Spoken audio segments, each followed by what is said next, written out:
Welcome to the crowd. My name is Sherwood Neese. I've been a little busy with clients over the past few months, but I am back. So, what's been happening in the world of investment crowdfunding? Well, today I'm going to dig in the Q3 results by offerings, investments, and investors. Then we're going to take a look at our year to date results and talk about our industry's first fraud and what we can learn from that.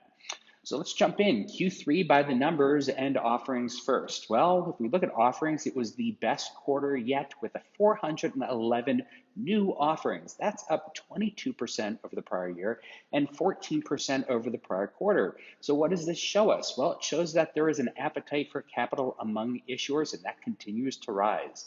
As a matter of fact, if we look at total capital sought in Q3, it was $469 million, which was up 125.8% over the prior year and 32% over the prior quarter.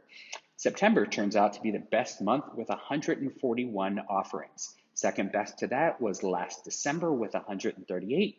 However, if you look at June, July, and August, they had all over 130 offerings.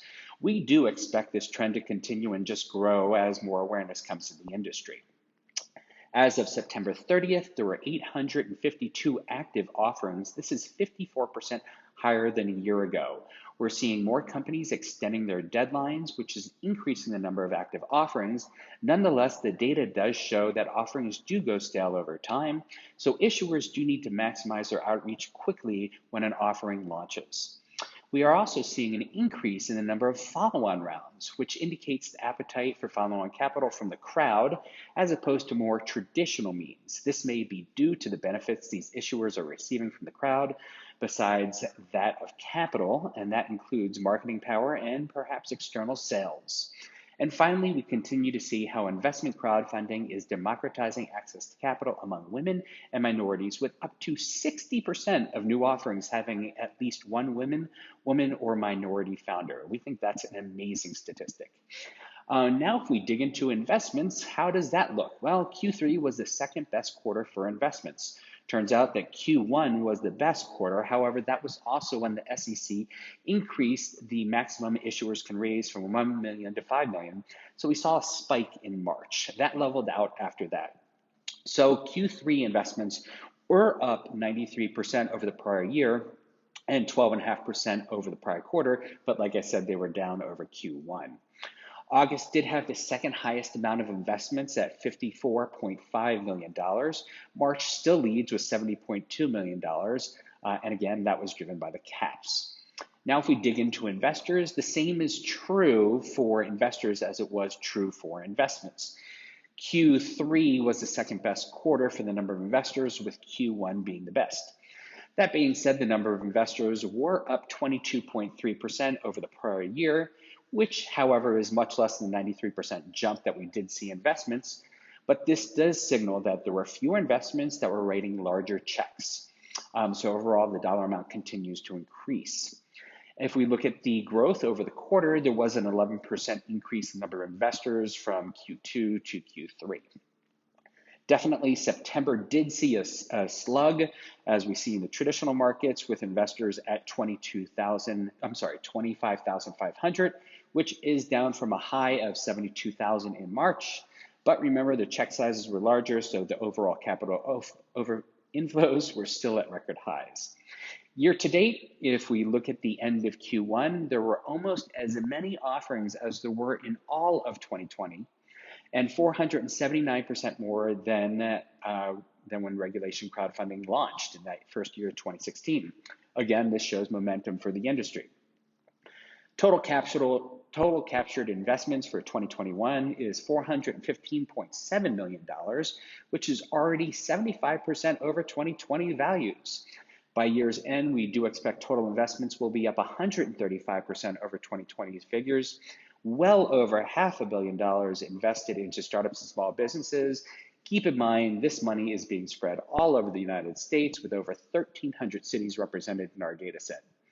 Total investors for Q1 is 423,000, which is already up 18% over 2020. Again, we only expect these numbers to rise. Since inception, the industry is poised to surpass $1 billion in investments this quarter by over 1.3 million investors. We think that's an outstanding number, and we look forward to reporting on that when it happens. The states with the highest number of offerings in Q3 were California, Florida, and Texas, and they do tend to run the highest in terms of offerings throughout history. However, we are seeing a drop in the number of offerings in California, a 23% drop, new offerings since Q1. Not sure what that trend means, but I thought it was interesting to point out. States with the highest growth in offerings over the prior year are Iowa, Alabama, Illinois, Missouri, Idaho, Nevada, Colorado, Vermont, and Virginia. All again pointing to the democratization of capital and the spreading of awareness.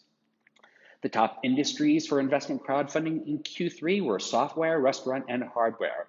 Seeing restaurants, I should say, up there, I think is a positive sign given how these have suffered throughout COVID and really do need capital to stand up. We are seeing a spike in software application issuers, and it's been pretty cool to see some of these software applications turning their user base into investors, or as we like to say, their customers into investors or investimers. Looking at a prior year change, we are seeing a significant jump in issuers in hardware, food distribution, veterinary, manufacturing, infrastructure, gaming, electronic components, aerospace, and business equipment industries. Wow, what a spread there. This all points to, again, the wide appetite of investors into this sector. Here's an interesting trend. Multiple funds are now using regulation crowdfunding to raise money from the crowd to invest in their GPs. These include Gumroad, Astrolabs, and Calm funds. It seems they are allowing the crowd to invest in the GP and own a piece of the management fee. This is just another interesting way to crowdfund a fund without actually having the crowd invest in the LP.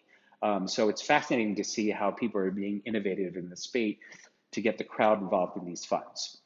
Now, we would be remiss if we didn't talk about the fraud that's taken place within the industry recently. In a complaint filed by the SEC, it is alleged that 3 individuals misled investors in the marketing of offerings by concealing the leading investors' criminal history and misused the proceeds for their personal benefit. The SEC says that the crowdfunding platform and its CEO, serving as gatekeepers, were responsible for detecting red flags and, despite warning signs of fraud, continued to allow the offerings. Now, while we know the no fraud merit badge couldn't last forever, it is unfortunate to see how this was pulled off. Concealment does seem to be the preferred method when it comes to fraud. We do hope these investors are made whole and get as much of their capital back as possible, and that platforms are more diligent in their vetting. But this does raise the question. If there had been something like insurance, crowd insurance, attached to the offering that protected investors in case of, in this instance, fraud, would that have helped? I think so. Well, that's it for the crowd now. My name, again, is Sherwood Meese. We look forward to you joining us on the next episode. Bye.